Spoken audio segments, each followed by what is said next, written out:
niggas getting hurt. That shit hurts. I take it personally. Niggas rather work for the man than to work with me. Just let it pretend. They all know that shit is hurting me. I always start for the fall.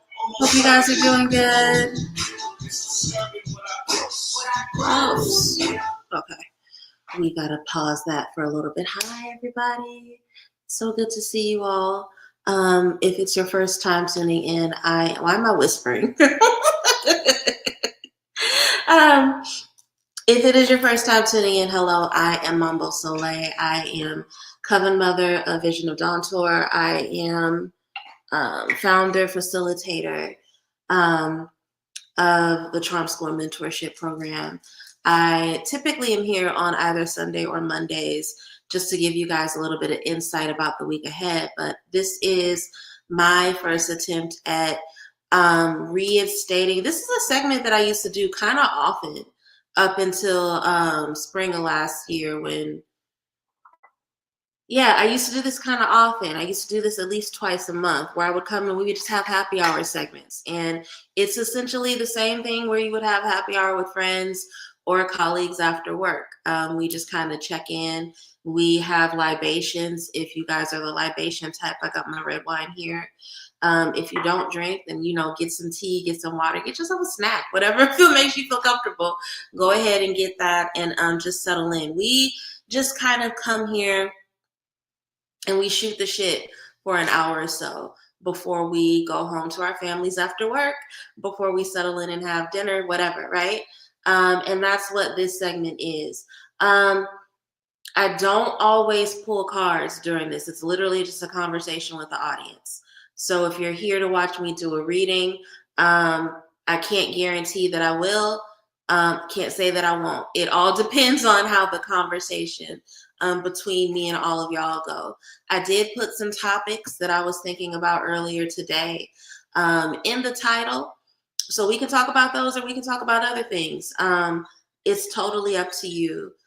Share this link far and wide with people in your groups, with friends and family. Just tag them in if they're into these kind of conversations. I put down the inauguration as a conversation point. Actually, give me 1 second. I'm going to share this link with a couple of people, and then I'll go ahead and get started.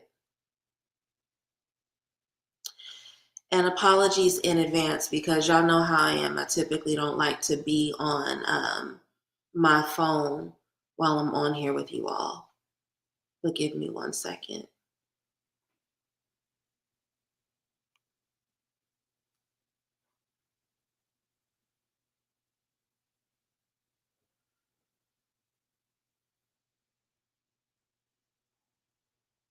Hi, Tashana. It's good to see you.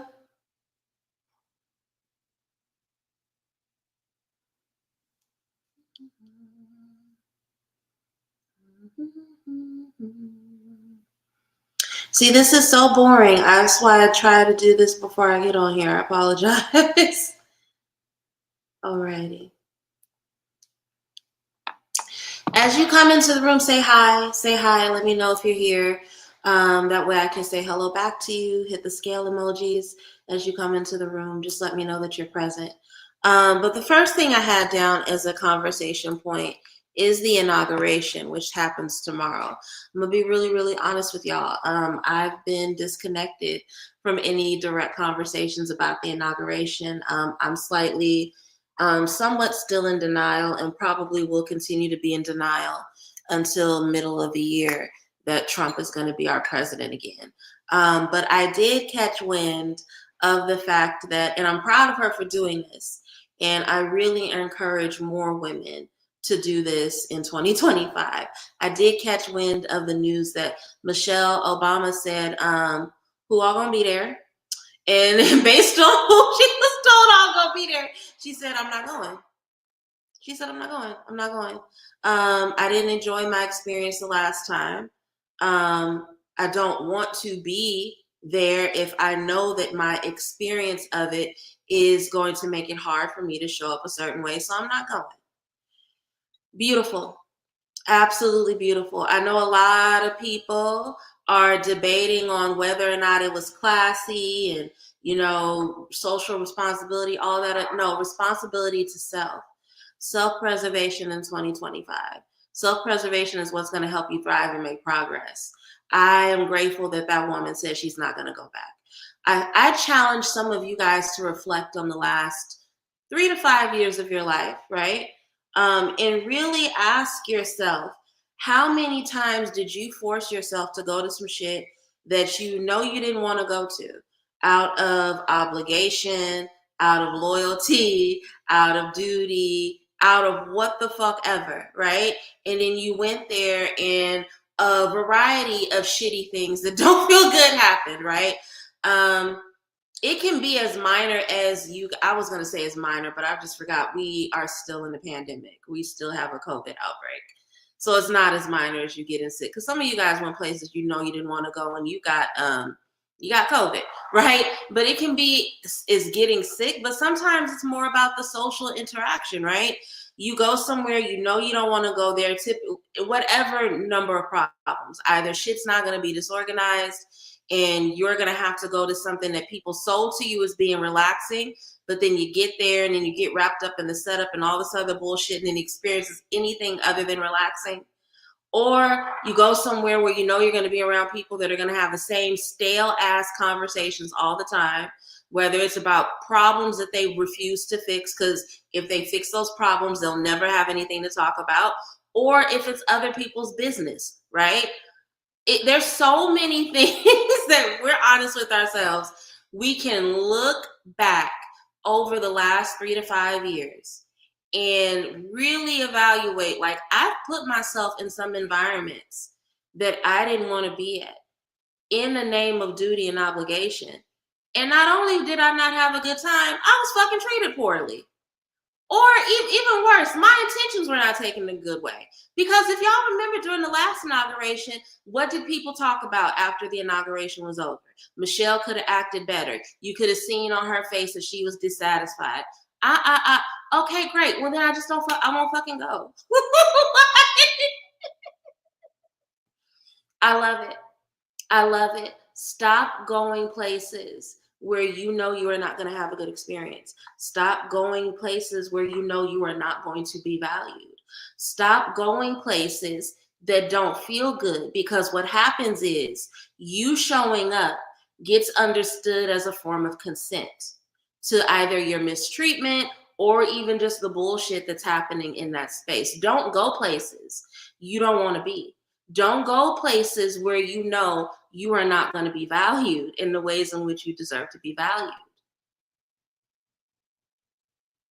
I'm not even going to tell y'all what just happened, but if you peep, you peep. Something really dope just took place. And if you know, you know. But that was affirmation that what I'm saying is correct. Go where there's a phrase that we used to use a lot in community in Oakland where I grew up, and I still believe it to a certain degree, which is go where you're wanted and needed, right? I would encourage you guys that is important in certain contexts, but this year, add celebrate it to that. Not just where you're wanted and needed, because a lot of people will have you come somewhere because they want and need you, but they're not going to value you. They're not going to respect you. They're not going to create a healthy environment for you. So start turning down more invitations in 2025. Be a little less addicted to FOMO and being seen and being of service to the wrong types of things, and see how you feel.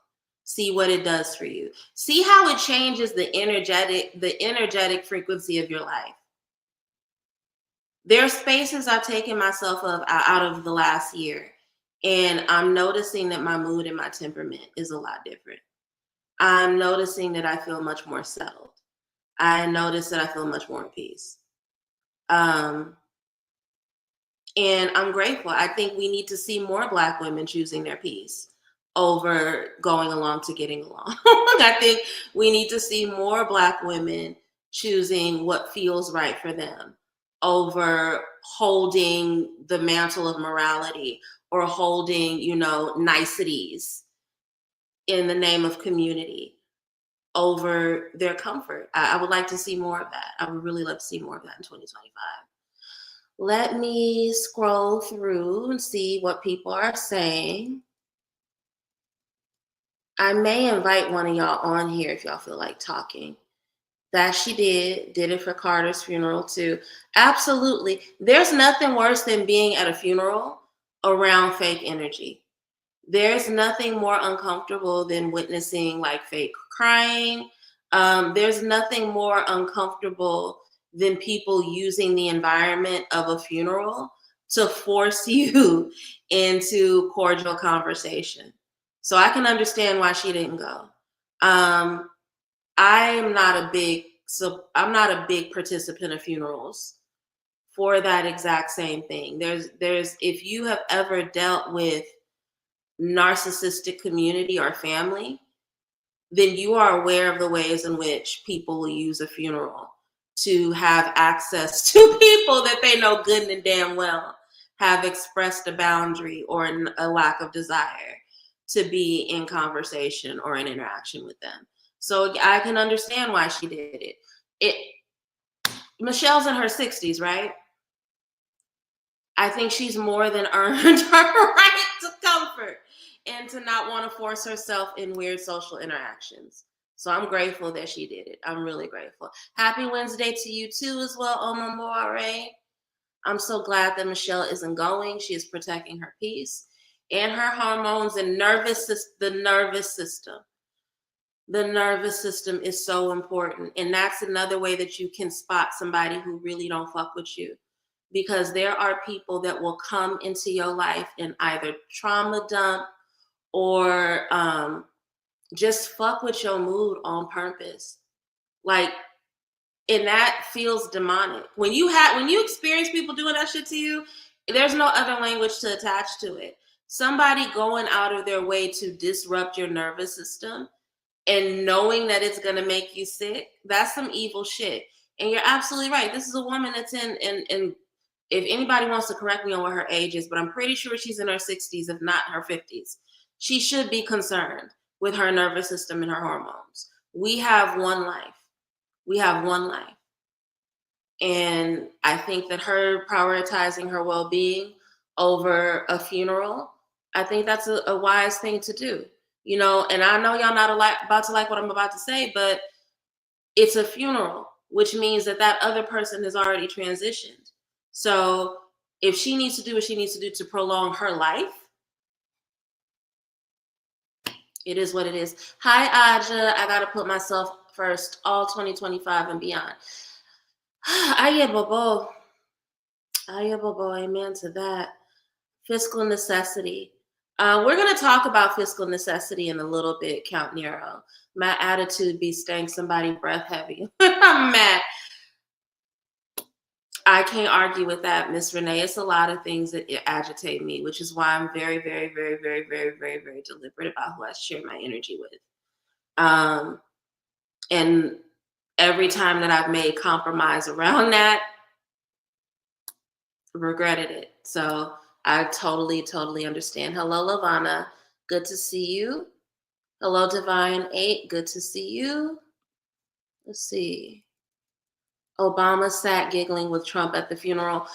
A lot of people, and again, that's what I was saying about like the ways in which predatory personality types, narcissistic people, people with BPD, people who just lack social boundaries or who see people as objects or a means to an end instead of seeing them as just people in and of themselves. Folks like that will use funerals as a way to put themselves around people that they normally would not talk to or fuck with, right? And then you end up having these moments, these clips where you can say, see, we're good, because people feel an obligation to engage in niceties at funerals. If you have ever, if y'all have ever been the person that was like, no, fuck that at a funeral, y'all know the collective piling on that happens when you say, yes, I understand we're at a funeral, but my boundaries are still my boundaries. So imagine had Obama been like, no, fuck nigga, don't touch me.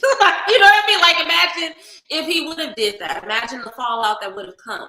But that is purposeful people are expected to go against themselves at a funeral. And I don't know how that helps mourning. I don't know how that kind of performativity is helpful in terms of people processing a loss. You know, there's so much that we do in our culture that is about social niceties and performance, and it does nothing for us to learn how to cope with our feelings, how to express feelings, how to be emotionally mature.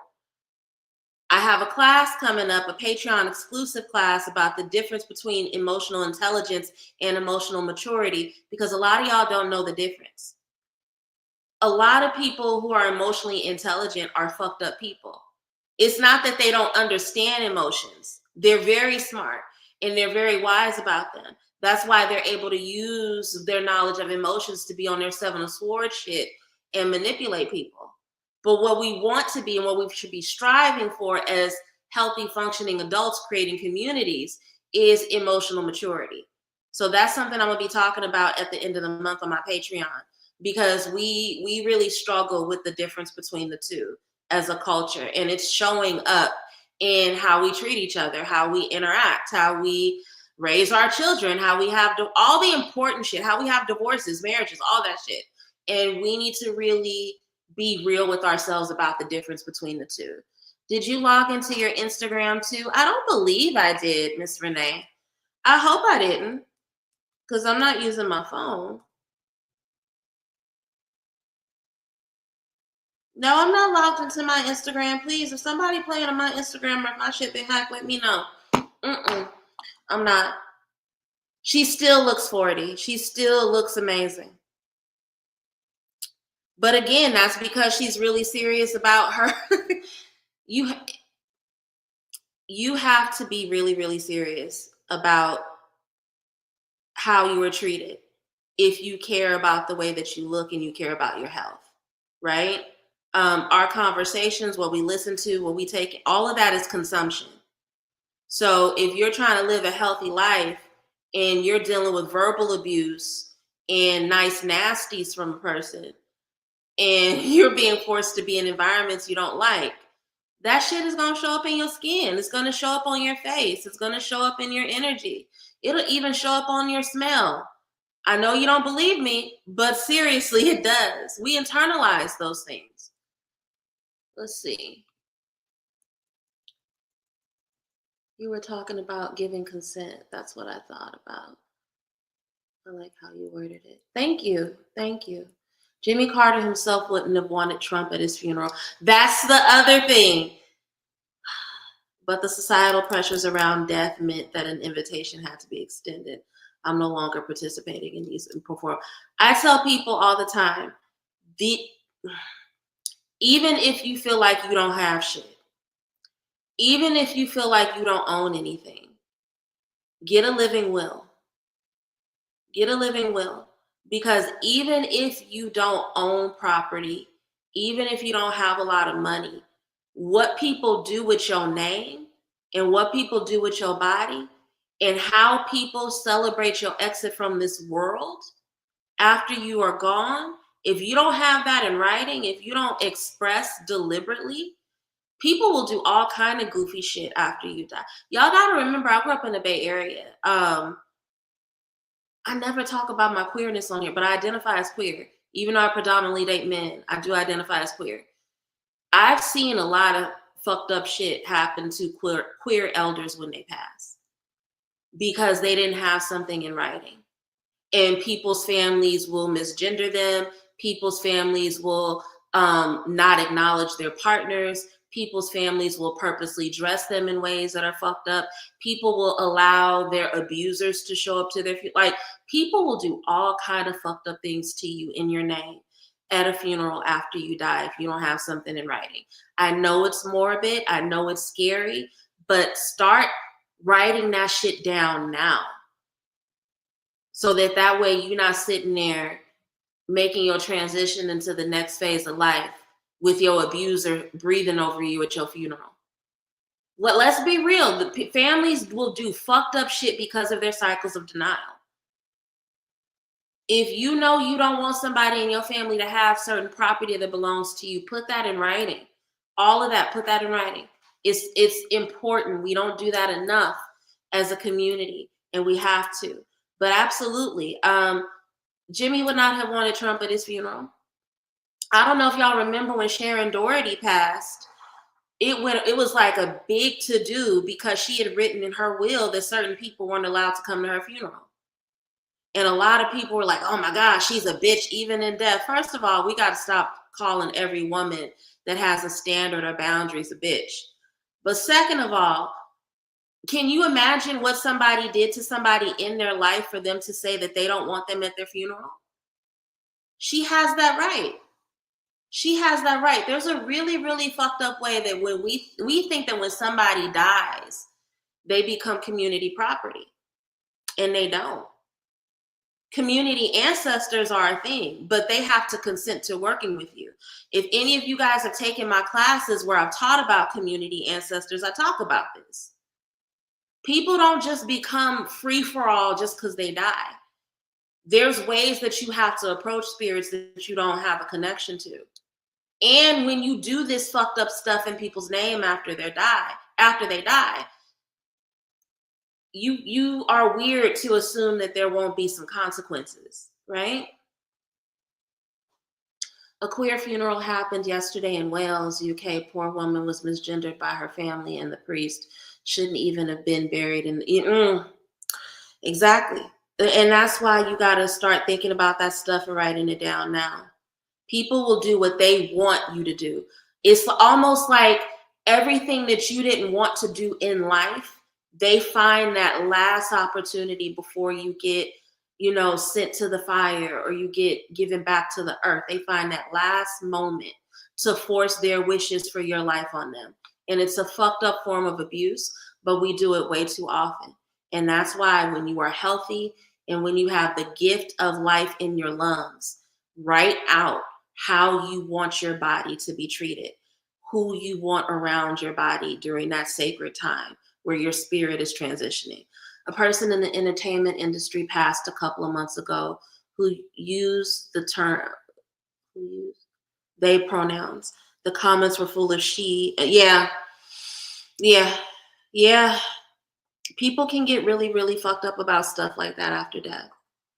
And it's really important and that's another thing. If you know that you have a difficult family situation, right? If you're married and you know that if you're in the process of divorce, because people will do that. People will get divorced and forget to update their will or their trust. Please remember to do those things. It's really important so that way people can't misrepresent you after you die. Respect for the family should not outweigh respect for the person. Absolutely, Oma Morare. What Oma Morare wrote was they said it was out of respect of the family, so we should stop correcting them. I said respect the dead. I agree with you 1,000%. Respect the person whose spirit is transitioning. The family has a whole life. They are still standing there with breath in their lungs. It's their responsibility to figure out their shit.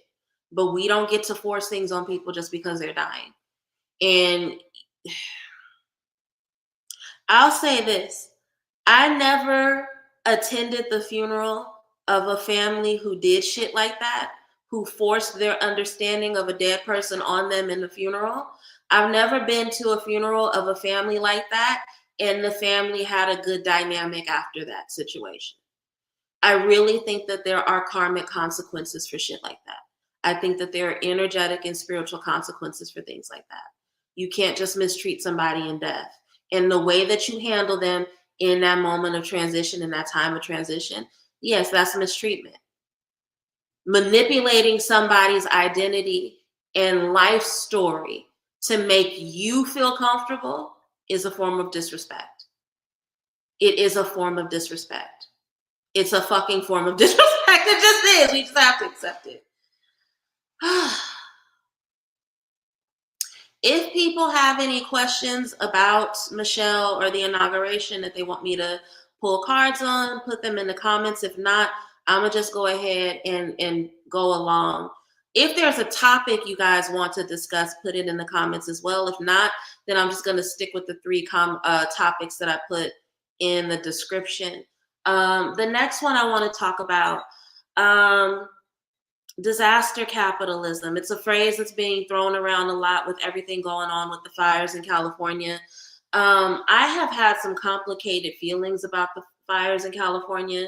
A lot of you guys know that I live in Georgia, but I was born and raised in California. I am not from Los Angeles. I am from Northern California. But I spent a lot of time in Los Angeles and Southern California in my 20s and in my 30s. I'm gonna try to have this conversation without being snarky, because as a sociologist, certain conversations make me angry. I feel like sociology, and I feel like most academic disciplines are like that, especially the ones that are quote unquote soft sciences, right?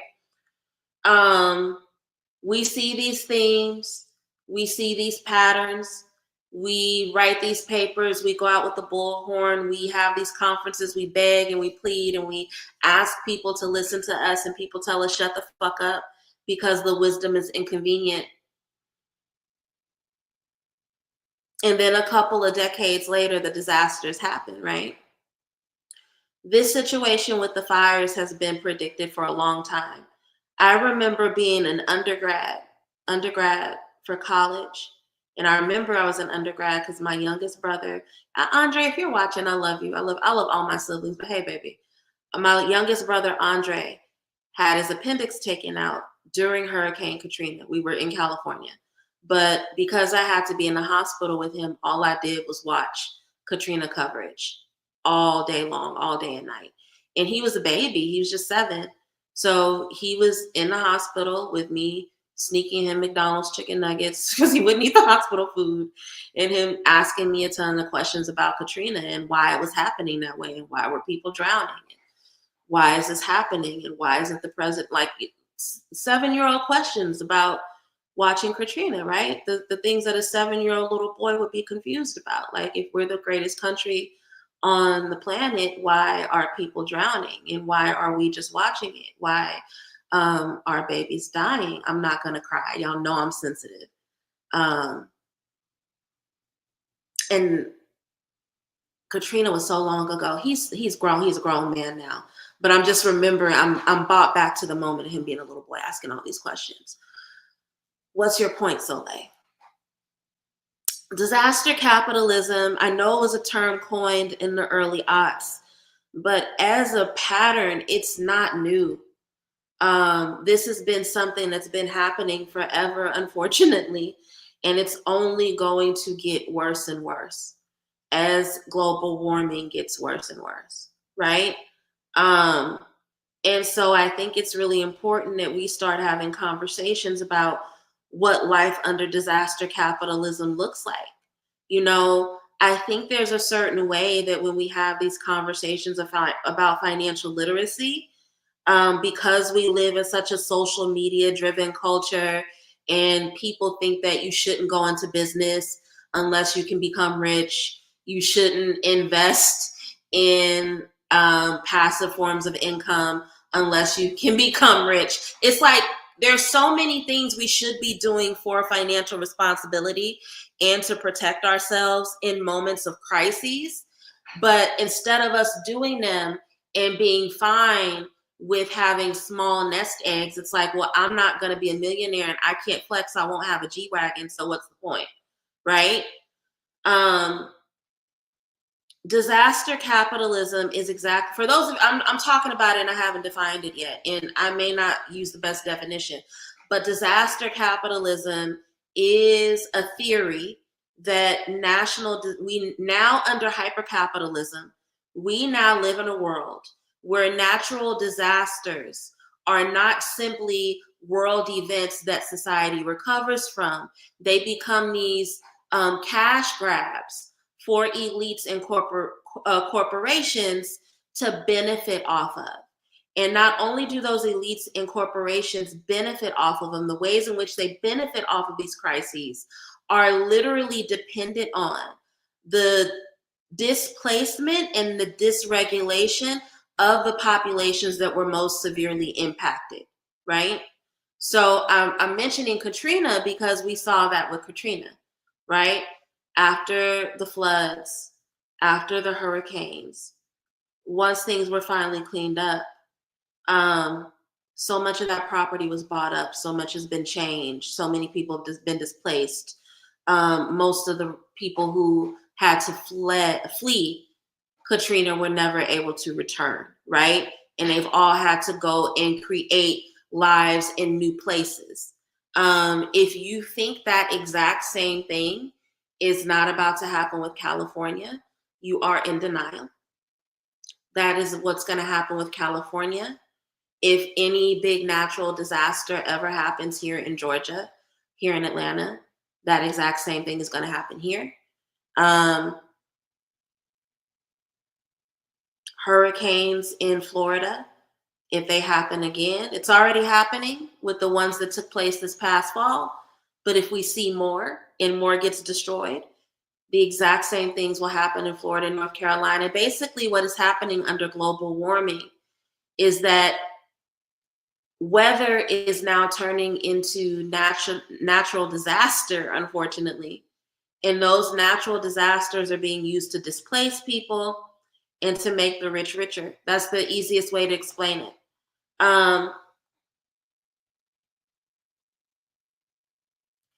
It is really important that in addition to finding alternative means for income, so that when things like this happen and people have to pick up and travel, they can, right? Because even though a lot of people from various different backgrounds lost their homes and lost a lot of things, realistically, the people that are going to be able to recover are the people that are going to be able to go home and rebuild. And the people who are living check to check and the people who didn't have enough, those are the people that are going to suffer the most. And those are the people that are likely going to be displaced. They're not going to be able to return to LA. They're going to be the people that are now going to Houston, going to Oregon, going to other places, right? In addition to that, I really want us to think about the nature of isolation in our lives. This is not a safe time under disaster capitalism to not have community in other places, right? A lot, and I'm bringing this up because I know how Californians are really bad at this. And I know this because I was bad at this until I went to grad school and I had people point out how ignorant it was. And I changed my life and how I built my community. Californians can be insular to a fault. And if you're not from California, but this sounds familiar to you, know that you need to change it, okay? It's not good to have never left your neighborhood. It's not good to have never traveled anywhere. It's not good to not have friends or not know your family that's in other states. Because if something happens and God forbid you need to flee, you need to have community so that you have somewhere to go or they can tell you where to go. I've already told you guys about my one wish for the collective is that we prioritize ourselves and we don't force ourselves in environments that make us sick, right? Well, my second wish for the community is that we really question whether and be honest with ourselves about how isolated we are. Because the only way that the majority of us are going to be able to survive under disaster capitalism is if we have deep communities with deep roots. Right? Think of the roots of a tree. A tree can be right here and then the roots go miles in different directions, right? Those are the people that survive. Those are the people that survive. And I know that we are post-pandemic and a lot of us have just been so focused on getting back to our routines, getting back to work, But if you look at your life and you realize that in the last 5 or so years, you've been deeply disconnected from your community, spend 2025 reaching out. Spend 2025 really, really watering those roots and really tapping back into those connections because there's no telling what can happen tomorrow. There's no telling what can happen tomorrow. We can have a hurricane and it can wipe a lot of shit out. We can get a flood. Atlanta is not built for flooding. Flooding can take out the city in a way that's really, really fucked up. And the people here who don't have connections or roots other places are going to be, in dire situations, as with the fires in California. But also, we have to start asking ourselves better questions around where our money goes. I think a lot of that has to do with the situation too. Taxes in California, they're not mild, they're not meager, they're not small. Y'all know I left California due to cost of living. The cost of living should not be what it is in an environment and there's no water to put out a fire. That is insane. The majority of the water in California is monopolized by 2 billionaires. A billionaire couple whose name I'm not going to say. Y'all can look it up for yourself. Allegedly, the husband of the couple has ties to the mob. So you mean that people in California don't have enough water to put out a fire, to water their grass, to take baths when they want to, because the water has to be ruled by the mob? Like, there's just a lot of corruption in how things are done. And some of it is because of secret societies and people in backdoor deals and all of that. But some of this shit, they just be playing in our face. Some of this shit, they just be playing in our face. And we got to get really, really honest about the ways in which we let people play in our face.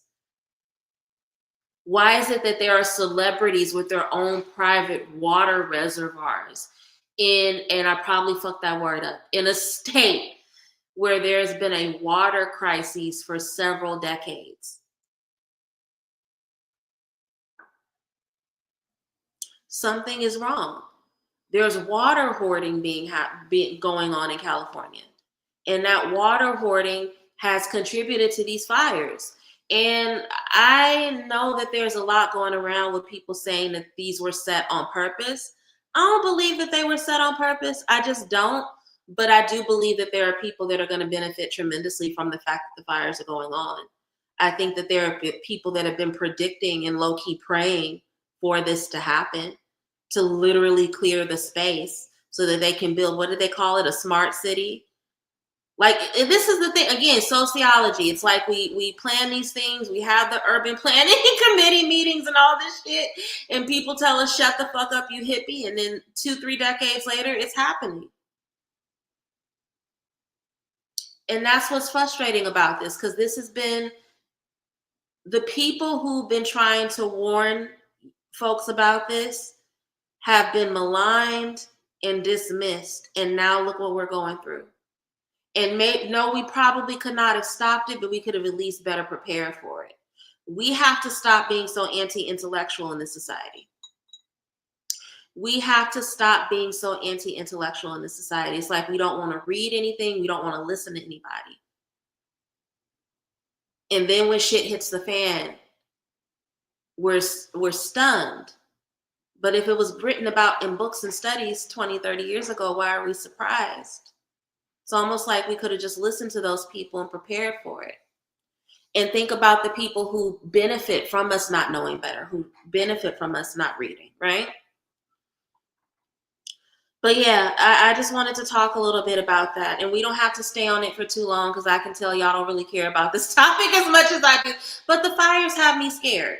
And I know I live in a different state, but it has me scared. It really does. The blatant disregard, the blatant negligence, the selfishness, the fact that the fire is still going and there are real estate developers reaching out to people who lost their home. Like, all that shit is painful. It's painful to witness, not just because it's my state, but because I know we're going to see this over and over again. And we're going to see it. Yeah. Hi, Oya Petu. I'm in California and I'm scared. I know, honey.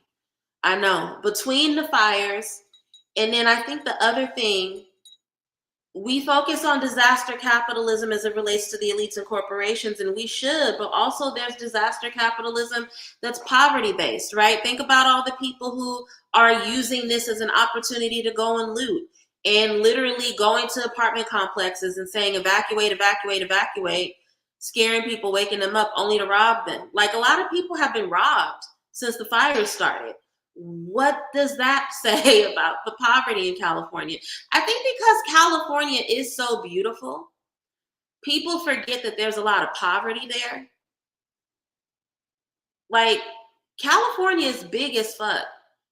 And the vast majority of California does not have money. A lot of California is rural, and a lot of California is very, very poor. I know people have been making fun of the Bay Area for the bipping and seeing the footage of people going into stores and stealing shit and all the basically the chaos before Prop 47 came along in December, right? But that's poverty behavior. People are doing that because there's no money. There's no jobs. The only jobs you can really get in California are cop jobs and tech jobs. So if you ain't great with computers, and if you ain't happy with it, if you're not willing to be a slave of the prison industrial complex, there's no money. I know people, and again, I left. You guys know I worked in higher education. I know people in higher education that work in higher education that literally can't afford their rent. People that are in their 40s and have 2 and 3 roommates because the Bay Area is so expensive. And the wealth gap is getting worse and worse and worse in California. So yes, it's funny to watch those clips and to make fun of people, but there's a lot of poverty. $3,500 for a 2-bedroom rent. Yes, the housing is insane. The housing is insane. People are paying for 2-bedroom apartments double what rent is in Atlanta and triple what mortgages are in some neighborhoods in Atlanta. People, and these are not luxury apartments in California where people are paying $3,500 and $4,000 a month to rent a 2-bedroom. These are like people taking their basements and turning them into apartments, and people are paying what is essentially a mortgage to live there. It's insane. Food costs in California are ridiculous. You guys, I don't. If anybody follows me on Instagram, then you know about coconut water gate. When I went home back in June, I went to go buy coconut water, and that shit was $8. $8 for a coconut water is insane. Everything in California is expensive. You literally cannot just buy a BART ticket anymore. You got to buy a Clipper card, which is like $4 or $5 just to put money on it to get on the BART. Like, everything in the Bay Area, in California, is unaffordable. And now that they've gone and allowed these wildfires to run rampant, and now that there's about to be this mass displacement, honey, California is going to get worse. I give it 10 years before 2-bedroom apartments are $7,000. I give it 10 years before a studio apartment is $5,500 a month. I wish I was exaggerating. I know that this is about what's about to happen. I know it for a fact. I know it. California did 50,000 evictions last year after the COVID restrictions expired. It's gross. Not limited to non-tech folks. Have a buddy who's a software engineer and moved away from LA. Yeah, it's insane. It's insane. Honey, be grateful for what you pay in Texas. Even when they raised my rent here in Atlanta, you know what I did? I sat here and I shut the fuck up and I ate my rice. Sorry, that's one of my favorite Nicki quotes. I shut the fuck up and I ate my rice and I minded my business. Because even with my rent increase, nothing on California. Nothing on California. It costs too much, and they have gentrified the Bay Area within an inch of its life, and it is unrecognizable.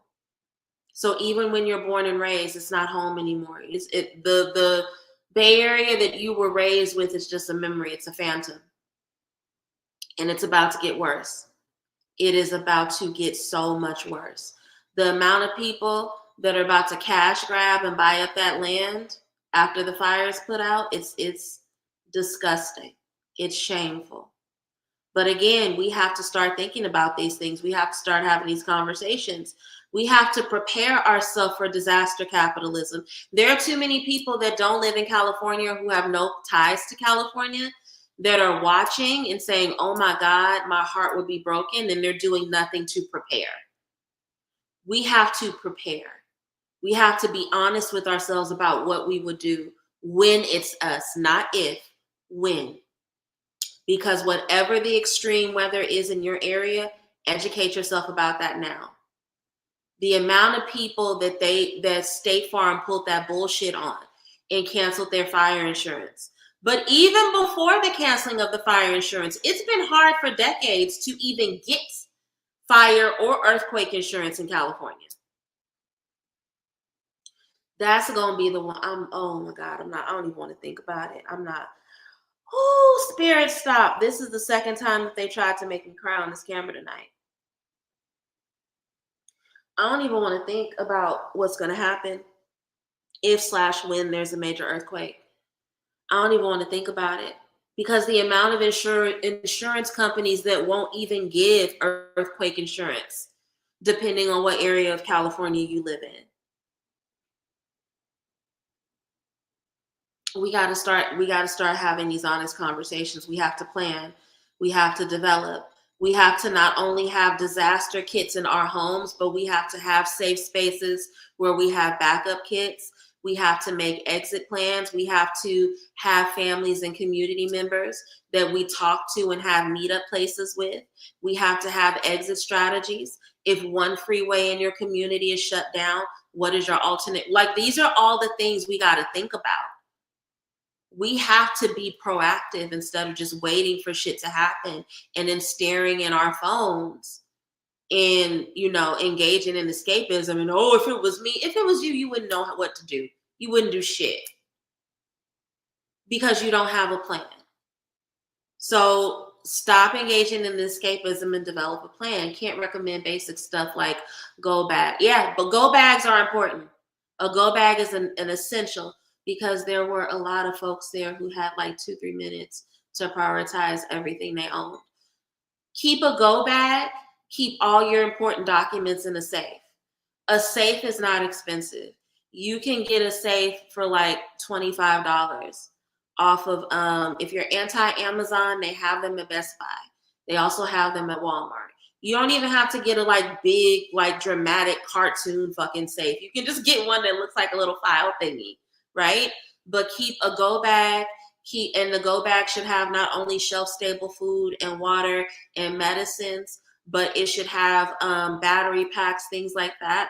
But also keep all of your important documents. And if you are blessed to have it, some emergency cash in a safe. So that if something happens, because Nero points out something good, depending on the nature of the disaster, you will be lucky if you have 2 to 3 minutes. You may only have a couple of minutes, a few seconds to just grab shit and run. So you need to have things prepared, okay? All right, last thing I want to talk about before we get out of here. So nobody has questions, so I'm gonna just go ahead and wrap up with poor Drake, Aubrey Graham. I told y'all I wasn't going to talk about Aubrey anymore in 2024, but we're in 2025, so here we go. So Drake dropped his petition with UMG, and he's gone ahead and just filed a lawsuit. I had questions further up the chat.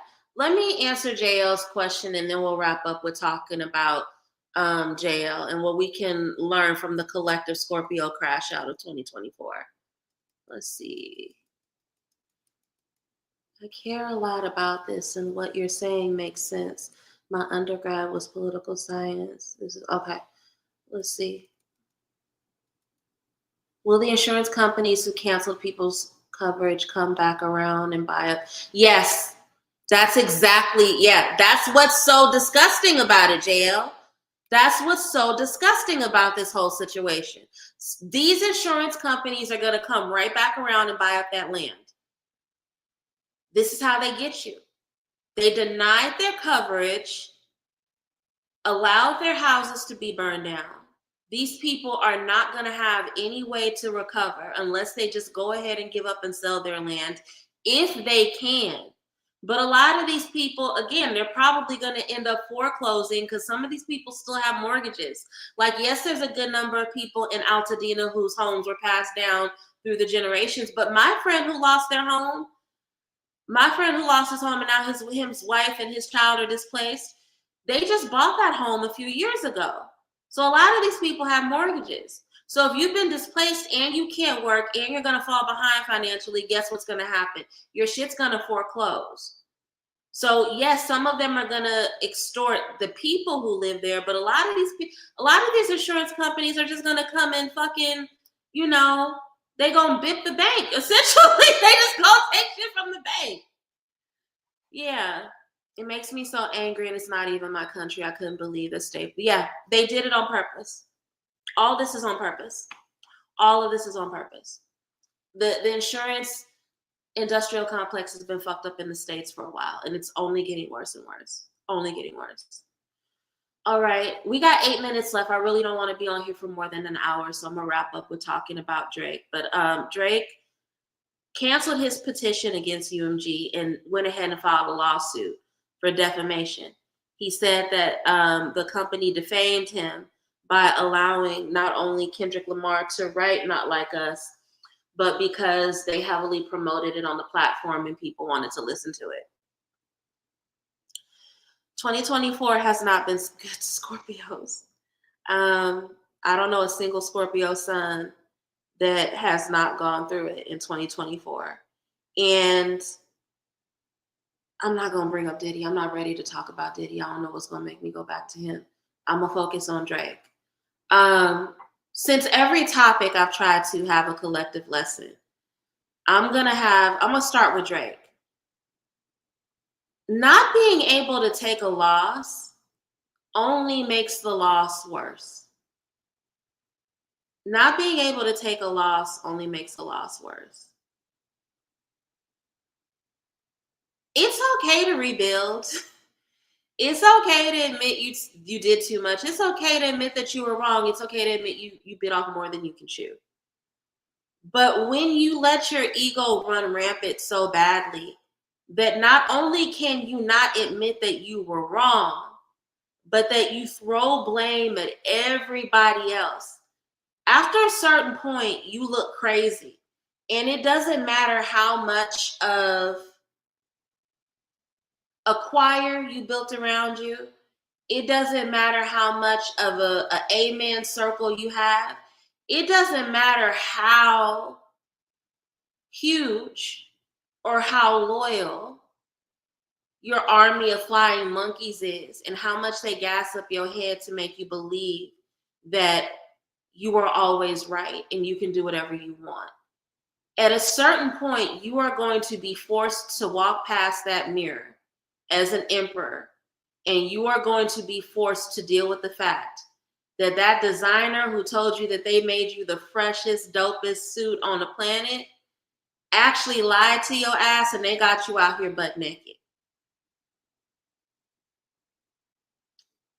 When you can't take a loss, when you can't be told no, when you have to be the winner and the victor all the time, and you are willing to bully and pencil whip and lawsuit and gossip and manipulate and put money on people's heads, not only will that shit not work when you do it with the right person, but that shit will backfire on you. Imagine how if Drake back in May would have just took his loss on some G shit, sat his ass down and ate his rice, and recovered and made good music, we'd still been talking about this shit, but the conversation would have been different. The ego-based crash out is what's fucking up his reputation. And it's fucking up his reputation anything more than what Kendrick Lamar could have ever said about him. It's fucking up his reputation more than niggas showing up at a concert and dancing to a song that it was about him. It's fucking up his reputation low-key more, and this is sad. As somebody who is dedicated to the protection of women, this is sad for me. But it's low-key fucking up his reputation more than all the footage of him being weird with little girls that's circulating around.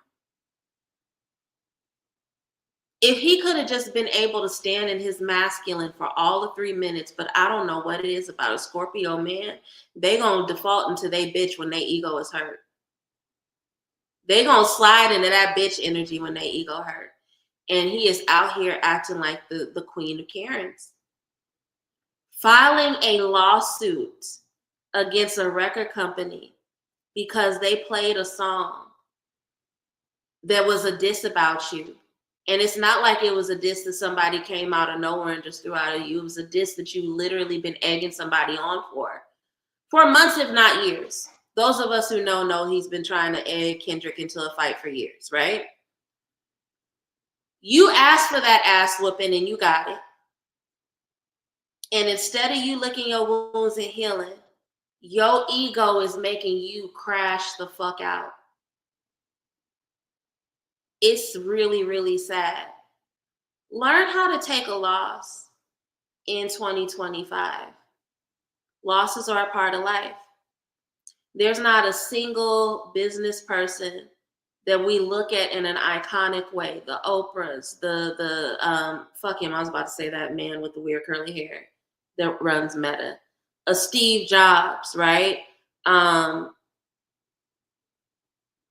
Disney. There's nobody who's done something really, really big that didn't take some sort of loss. It's how you take the loss. And here's the thing. Sometimes you can take a loss with such finesse that people don't even understand that you lost. Right? It's when you crash out. It's when you blame. It's when you slander. It's when you gossip start and rumors start and defame people's character and throw hissy fits that you then fuck up your reputation. Because look at him. He out here trying to ruin people's marriages with the LeBron shit. He's out here crashing out at any and everybody that even say the words not like us or who bob their head to that song. That is so childish and petty. And it's so sad. And the reason why I'm tying this to Scorpio, because look at Diddy, look at the other Scorpios that have had to crash out this year. Fucking up your reputation because of your ignorance and your arrogance. I believe Diddy deserves to be in jail. Anybody who has done the things he's accused of deserves to be behind bars, allegedly. Now, if it miraculously comes out that he ain't did shit, which we know it won't, then it is what it is. But he made his situation worse by being power hungry, by being addicted to bullying. I don't know what it is about certain Scorpio men, but it's like when you say no, they refuse to let shit go. And that refusal to understand that your need to control and be a bully is making your situation worse. I pray that y'all don't carry that shit into 2025, because if it is, it's going to be a long ass year. And y'all were already draining to witness in 2024. Learn to take a loss. Learn to take a loss. Learn to understand that sometimes the way that you respond to a loss is what dictates your future. Because the way that he is responding to this, it's like every month he does some more goofy shit to undo his own legacy and reputation. Don't let your ego be the thing that fuck up your reputation. Learn to take your learn to take your jabs on the chin and get up and do what you gotta do. 2025, we take our losses with grace because that positions us to have a win. The seeds of a loss can bring you bounty in the future if you allow it to. Imagine what this conversation would have been at the top of 2025 if at the middle of 2024, instead of him throwing a fit and saying that he was going to sue and wasting all this time with this bullshit, imagine what it would have been if he would have sat his beige ass down and just wrote a really, really good ass song and came back to us on some mature shit.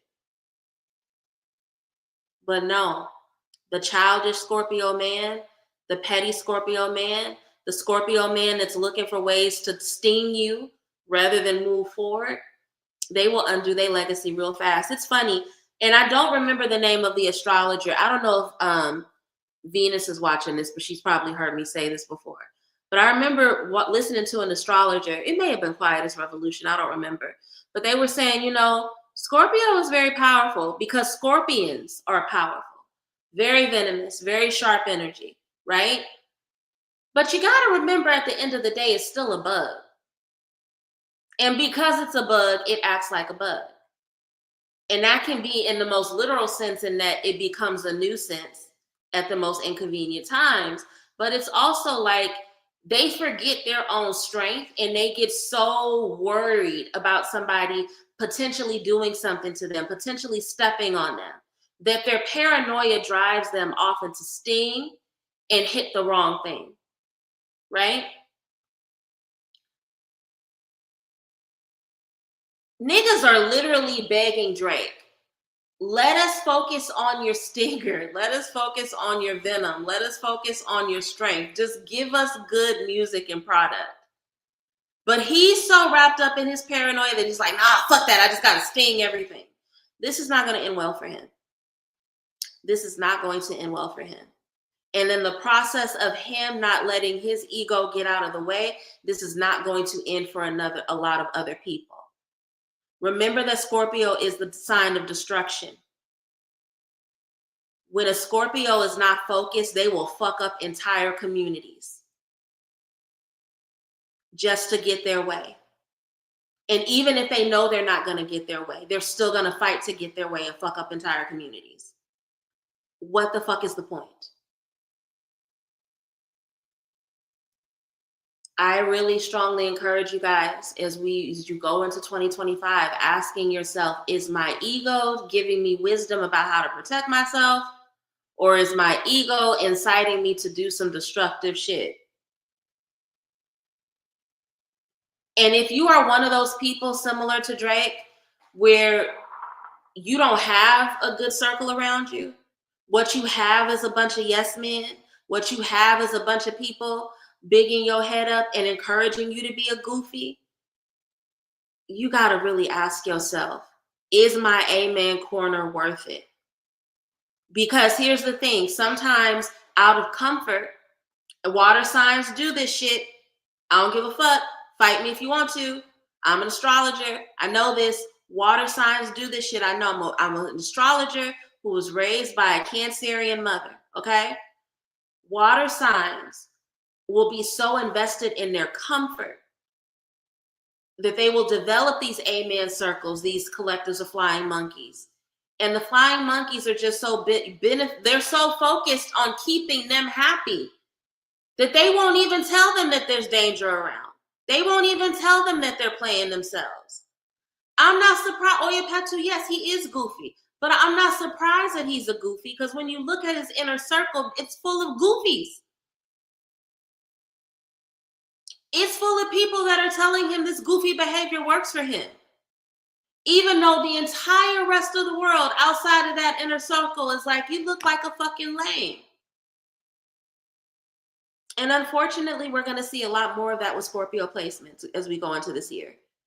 I would love it to be over because I'm already tired of it, but it's going to get a lot worse. Ask yourself. And here's the thing. And here, I'm going to give you a simple solution to figure out whether or not your circle is enabling you or helping you. You're not going to want it. It's so simple and in your face, it's going to piss you off. Number one way to figure out whether or not your circle is enabling you or hurting or helping you. Go to therapy.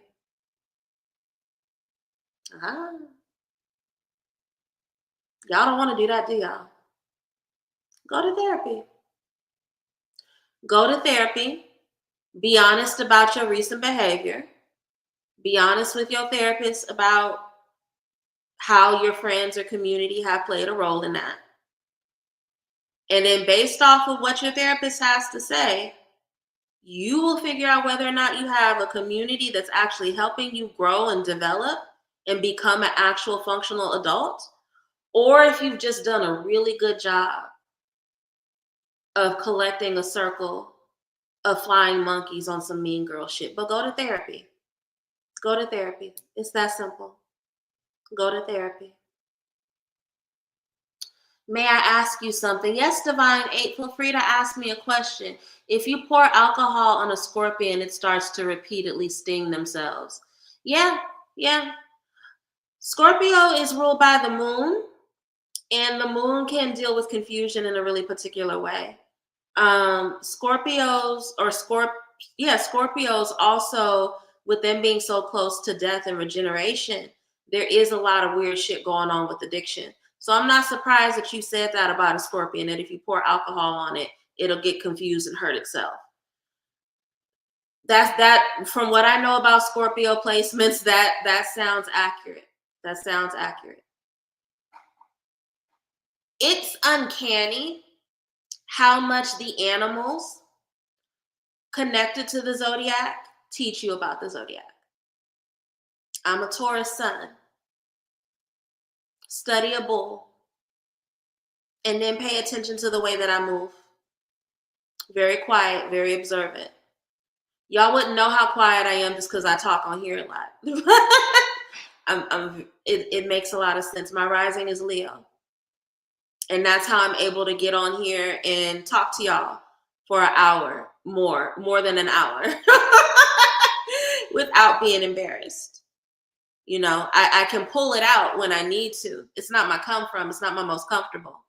But in my post Saturn retrograde life, I've gotten really comfortable with the Leo in me, right? What are Jay's feelings and intentions for me in Arcana? Oh, Divine 8, you want like a question. I thought you had a question about the topic at hand.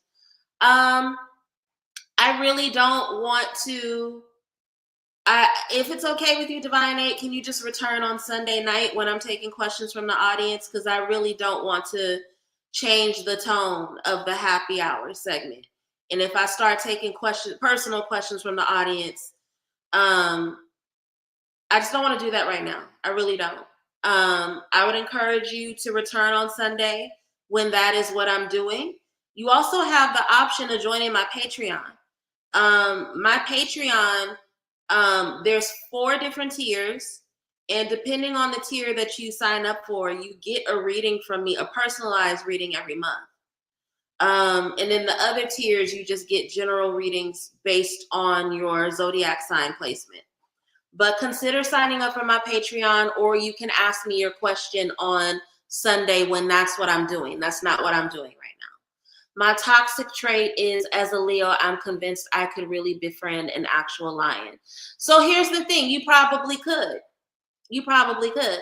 I'm saying that as a child of the Azili, who is also a Leo rising.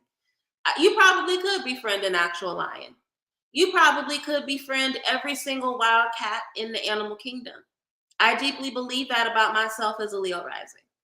I also know that just based on Leo placements and them being able to have such deep favor and easily attract the energy of other people and beings, I don't feel like that's crazy. I really don't. I think I can see a world in which you actually could befriend a lion.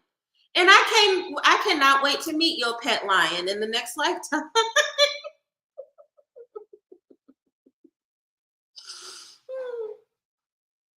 But yeah, I believe that as well. I can see that. I can see that. All right, y'all. Thank you so much for joining me. My Cash App as well as my PayPal are both scrolling below. So if you would like to donate, you are more than welcome to. You're not obligated to, but feel free to. Before I wrap up, I just want to tell you about a few of the things I'm working on. The forecast readings are only available for 3 more weeks. They will not be available after February 10th. So if you have not gotten yours, go ahead and make sure that you book before February 10th. because they will not be available after that any longer. Love readings are on sale at soleilconjureshop.com, and they will be on sale until the day after Valentine's Day. So if you want to get a reading about your love life, your current relationship, or if you are coming out of a period of hermitage and you want to prepare yourself for dating, consider getting a love and romance reading. The link to join my Patreon is below. The videos, the mid-month earth, fire, water, and air sign readings will be up by this Friday. So if you sign up now, you will get the readings for based on your zodiac sign by Friday. We will also have our first Patreon exclusive class about the spiritual burden of pick-me's and pick-meism on the 28th. I encourage you all to go ahead and join so that way you can participate in the class. I will be teaching quite a bit in 2025, but a lot of it is gonna, if you want to take classes with me, baby, you gotta pay. You gotta pay in some capacity. You can either join Charm School and get the real, or you can join my Patreon and get some really good classes as well. So don't say I don't teach anymore. I absolutely do, but you got to come to me. You got to come find me in order to get the classes, okay? Yeah, I'll be back on Sunday, and I will be back for the weekly forecast at that time. In the meantime, if you would like to book with me, go to soleilconjureshop.com, SOLEICONJURESHOP.com to book a reading with me. You can also book with me via text at 404-654-3246. My Patreon link is in the description of this video, Josette. So anyone who is interested in joining my Patreon, just look in the description. It'll probably be the first or the second link in the description. Love you all. See you Sunday. Have a beautiful Wednesday night. Take care.